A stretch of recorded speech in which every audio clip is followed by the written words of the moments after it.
ሰው የማይኖርባት ከተማ ምጽዋ። ሰዎች የት ሄዱ? የጎብኚዎች ጥያቄ። ምስራቅ አፍሪካ በተፈጥሮ ከታደሉ ቀጠናዎች መካከል ቀዳሚው እንደሆነ ይነገራል።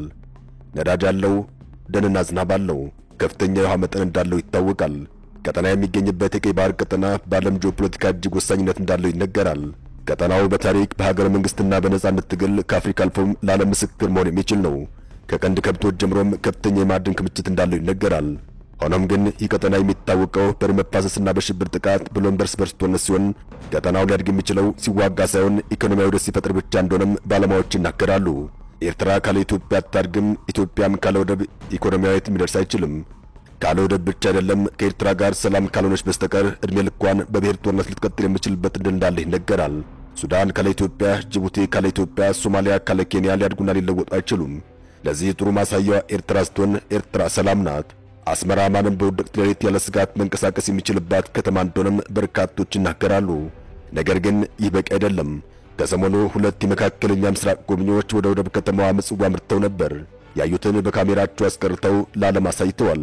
እነዚህ ጎብኚዎች በሕይወት ዘመናቸው ሰው የሌለባት ከተማ አየን ሲሉም ተደምጠዋል። ከተማዋ ኢትዮጵያ እንዳስቀመጠቻት ዛሬም ባዶዋን ሁና ታይታለች። ለምን? እስከ መቼ? አሰብ ምን ሆና ይሆን? ምክንያቱ ምንድነው? በዚህስ መቀጠል ይቻላል ወይ? አብራችሁን ቆዩ።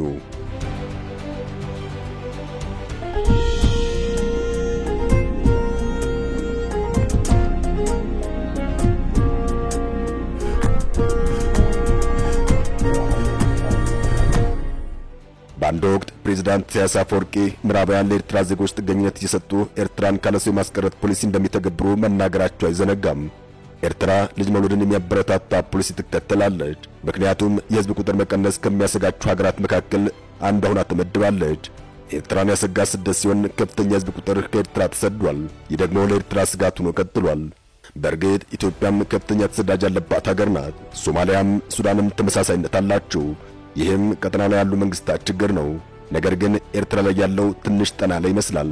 ከኤርትራ ከተሞች መካከል በታሪክ እጅግ ደማቅና ብልጭልጭ ተብላ የምትታወቀው ምጽዋ ነበረች። ምጽዋ የወደብ ከተማ በመሆኗም በርካታ ህዝብ የሚኖርባት፣ ከፍተኛ የኢኮኖሚያዊ እንቅስቃሴ የሚስተናገድባት ከተማም ነበረች። በርካታ የጎረቤት ሀገራት ህዝቦች ሰርተው የሚኖርባት ደማቅ ከተማ እንደነበረች ይነገራል። ኢትዮጵያና ኤርትራ ከተጋጩ በኋላ ግን ምጽዋ እንዳልሆነች ከሰሞኑ የወጣ መረጃም አሳይቷል። ሁለቱ የውጭ ሀገራት ጎብኚዎች ምጽዋ ተገኝተው የተመለከቱትን ነገር በድንጋጤ ለዓለም አሳይተዋል።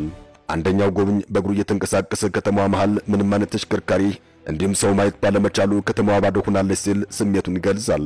ጎብኚው ስለ ምጽዋ አስቀድሞ የሚያውቅ አሊያም ደግሞ መረጃ ያለው ስለመሆኑ ያስታውቃል። ጎብኚው በአረብኛ ንግግሮች ከተማ እንዲህ አልነበረችም፣ እኚህ የምትመለከቷቸው ቤቶች ድሮ መደርደሪያዎቻቸው ሙሉና ደማቅ ንግድ ቤቶች ነበሩ ሲል ይደመጣል። ዛሬ ግን ፈዘው ተዘግተዋል፣ ከተማ ውስጥ ሰው የለም፣ ሁሉም ባዶ ሆኗል ሲል ይደመጣል። ተንቀሳቃሽ ምስሉ የተቀረጸው ቀላ ቢሆንም ምንም አይነት ተሽከርካሪ ሆነ የሚንቀሳቀስ ሰው አይታይም። ያሉት የምጽዋ ቤቶች ይዘጉ ይከፈቱ አይታወቅም። አብዛኞቹ አርጅተውና ተጎሳቅሎ ይታያሉ። ለመሆኑ ይህ ለምን ሆነ ከተባለም መልሱ መስማማትና መዋሃድ አለመቻል ይሆናል። ኤርትራ ድንበሯን ዘጋች፣ ኢትዮጵያን ድንበሯን በጦር አጠረች። ፖለቲከኞቹ መነጣጠል የማይችለውን መልክዓ ምድር ለዩት። እናም ያቺው የወደብ ከተማ አፈር በላት። ያቺ ደማቋና ብልጭልጯ የቀይ ባህር ፈርጥ የነበረችው ምጽዋ ለመቶ ዓመታት ያክል ሰው ያልኖረባት ባድማ መስላ ቁጭ ብላለች። የቀጠናው ፖለቲከኞች ማሰብ ይችሉና አብረው ቢሰሩ ኢኮኖሚያዊ ውህደት ቢፈጥሩ ምጽዋ ምናልባትም ሻንጋይ የመሆን ዕድል እንደነበራት ይነገራል። ነገር ግን ምጽዋ በ18ኛው መቶ ክፍለ ዘመን መጨረሻ ላይ ያለች ከተማ መስላለች። ጎብኚዎች ያዩትን መናገራቸውን ይቀጥላሉ። ከተማዋ ሰው አልባ የሚለው ብቻ አይገልጻትም። ሻይ ለመጠጣት ፈልገን ነበር አላገኘንም፣ በቀላሉ ክፍት ሻይ ቤት አላገኘንም፣ በስንት መከራ ነው አንድ ቤት ብቻ ያገኘነው ሲሉ ይደመጣሉ። በሕይወቴ ሙሉ ሰው የማይኖርባት ከተማ ያየሁት ዛሬ ነው የሚለው ጎብኚው ለዚያውም የወደብ ከተማ እያለም ግርምቱን ይናገራል። ምጽዋ እንዲህ አልነበረችም። ምጽዋ ልክ እንደ ኬንያ ሞምባሳ የቱሪስት ከተማ ነበረች። ኤርትራና ኢትዮጵያ አንድ ላይ በነበሩባቸው ወቅት ምጽዋ ከፍተኛ የኢኮኖሚ ከተማ ነበረች።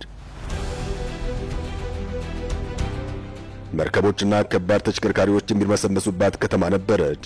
ከፍተኛ የሆነ የህዝብ ቁጥር ይርመሰመስባት የነበረ ከተማ ነበረች። እጅግ በርካታ ቱሪስቶች ያርፉባት ይዝናኑባት የነበረች ውብ ከተማ እንደነበረች ይነገራል። ዛሬ ሄዱ ቱሪስቶች በትዝታ ብቻ ይመለሳሉ። እዚህ ጋር እንዲነበር ምጽዋ እንዲነበረች የሚሉ ታሪኮች ብቻ ይዘው ይመለሳሉ። ለመሆኑ ይህ ለምን ሆነ? የምስራቅ አፍሪካ ፖለቲከኞች ሐሳብ ማነስ ነው። አውሮፓ ያደገው ተዋህዶ ሲሆን ድንበሩን በታንክ ሳይሆን በቀለም አስምሮ ነው። አውሮፓ የበለጸገው በአንድ ባቡር 3 እና 4 ሀገራት እያገናኘ ነው። ጠንክሮ በነገድ ኢኮኖሚያዊ ውህደት በመፍጠር ነው አውሮፓ ያደገው። በመሬት ስፋት ቢሆን ምናልባትም 2-3 የአውሮፓ ሀገራት ተደምረው ጎጃምንና ወለጋን አያክሉም። ያሳደጋቸው ተዋህዶ መስራታቸው ነው። ያሳደጋቸው ጥላቻንና ጦርነትን አስወግደው ድንበሮቻቸውን ክፍት አድርገው ህዝቦቻቸው እንዲገናኙ ተዘዋውረው እንዲሰሩና እንዲነግዱ ፈቅደው ነው ያደጉት። ቀጠናው ላይ የሚያጓባቸውን እንግሊዝኛ ቋንቋ ተጠቅመው ውህደት የፈጠሩት። ምስራቅ አፍሪካ ላይ ይህ አይታይም። ታዲያ እንዴት ይታደጋል? አብሮ ስለመጠቀም ድንበር ስለመክፈት ምክር በተጀመረ ማግስት በድንበር የሚጋባ የጦር መሳሪያ ተገንጣይ ይሆናል። እናም ይህ መቀየር ይኖርበታል። ምጽዋ የምስራቅ አፍሪካ ፖለቲካን ፍንትው አድርጋ የምታሳይ ከተማም ተብላለች። ምጽዋ ከ30 ዓመታት በፊት ማለትም በኢትዮጵያ ስር በነበረችበት ወቅት ከ35 ሺህ በላይ ይኖርባት እንደነበር ይነገራል። ዛሬ ከ30 ዓመታት በኋላ ምጽዋ ላይ የሚኖር ህዝብ ቁጥር ከ24 ሺህ እንደማይበልጥ መረጃዎች ያሳያሉ።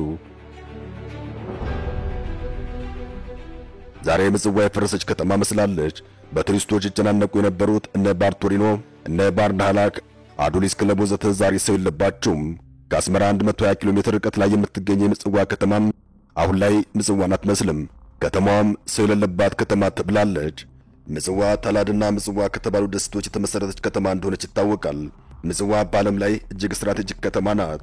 ከፍተኛ የንግድ እንቅስቃሴ በሚደረግበት ቀይ ባህር ጉሮሮ ላይ የምትገኘው ምጽዋም የሞቷ ምክንያት ሥራ ማጣት አይደለም። ይልቁንስ የምስራቅ አፍሪካ ቆሞ ቀር ፖለቲካ ውጤት ነው። ኤርትራ ከኢትዮጵያ ጋር ተስማምታ ካልሰራች የትም ልትደርስ አትችልም። የኤርትራ ጉልበት ቀይ ባህርና ወደብ ነው። ይህን ወደብ ተጠቅማም ለኤርትራ ጥቅም ልትሰጥ የምትችለው ሀገር ኢትዮጵያ ናት። ኤርትራ ካለ ኢትዮጵያ የምትፈጥረው ነገር የለም።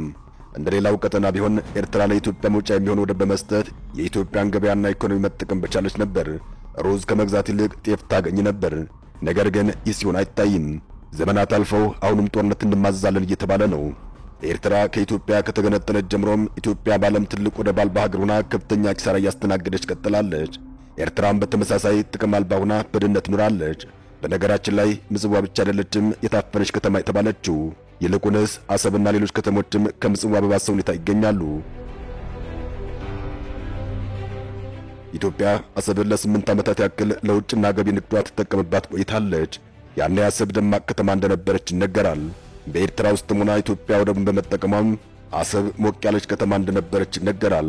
ሆኖም ግን በሁለቱ ሀገራት መካከል የድንበር ግጭት ሲቀሰቀስ ኢትዮጵያ አሰብ ወደብ መጠቀም በማቆሟም አሰብ የምጽዋ ዕጣ ፈንታ ደርሶባታል።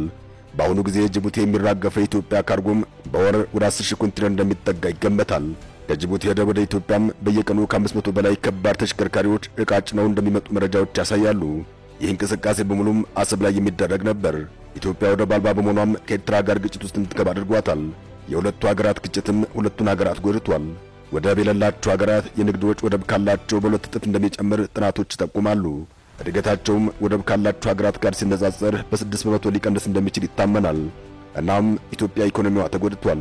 ለወደብ አገልግሎት የሚወጣው ወጪም ለገቢ ንግድ የሚወጣው ወጪ እንዲጨምር ያደርገዋል። በመሆኑም ለሀገራችን ወጪና ገቢ ንግድ መዛባት የራሱ ሚና እንደሚጫወት ይታወቃል። የተጋነነ የወደብ ወጪ በዓለም አቀፍ ንግድ ተወዳዳሪነት ላይ አሉታዊ ተጽዕኖ ስላለው ሀገራችንም በዚህ ነገር እየተጎዳች እንደሆነም መረጃዎች ያሳያሉ። በሀገራችን በተደጋጋሚ የሚከሰተው ከፍተኛ ዋጋ ንረትም ከወደቦች ከፍተኛነት ጋር ተያያዥነት እንዳለው ከ4 ዓመት በፊት የገንዘብ ሚኒስትር ዴኤታው አቶ አህመድ ሺዴ በአንድ ሀገራዊ ስብሰባ ላይ መናገራቸው ይታወሳል። ለወደብ አገልግሎት የወጣው ከፍተኛ ወጪም የሀገሪቱን የሚሊኒየም ልማት ግቦችን ለማሳካት በርካታ የትምህርትና የጤና ተቋማትን መገንባት ያስችል እንደነበር ባለሙያዎች ያስረዳሉ። ለወደብ አገልግሎት በ850 ሚሊዮን ዶላር ትከፍል እንደነበር መረጃዎች ያሳያሉ። የዛሬ 9 ዓመት ገደማ በተደረገም አስደንጋጭ ጭማሪ ግን በዓመት 210 ሚሊዮን ተጨማሪዎች ጠይቋል። ጭማሪውም የአገሪቱ በዓመት ከ1 ቢሊዮን ዶላር በላይ እንዲሆን አድርጎታል። በአሁኑ ጊዜም ሀገራችን ለውጭና ለገቢ ንግዷም በየቀኑ ከ2 ሚሊዮን ዶላር በላይ እንደምትከፍል መረጃዎች ያመለክታሉ። ይህ ወጪም የሀገራችንን ጠቅላላ የውጭ ንግድ የገንዘብ መጠን 16%ኛውን ያክል ነው። ኢትዮጵያ ካለ ወደብ መቀጠል አትችልም። ኤርትራም ካለ ኢትዮጵያ በሯን ዘግታ መቀጠል አትችልም። መፍትሄው በር መክፈትና ያለን ሰጥቶ የጎደልን መቀበል፣ በኢኮኖሚው ውህደት መፍጠር፣ ሰላም ላይ በጋራ መስራት እንደሆነ ይነገራል። ከዚህ ባለፈ ግን ወደ ግጭት መግባት ሀገራቱ ሌላ ደም መፋሰስ ኪሳራ ውስጥ እንደሚጨምራቸው ሳይታለም የተፈታ ነው። አበቃን። መልካም ጊዜን ተመኘን።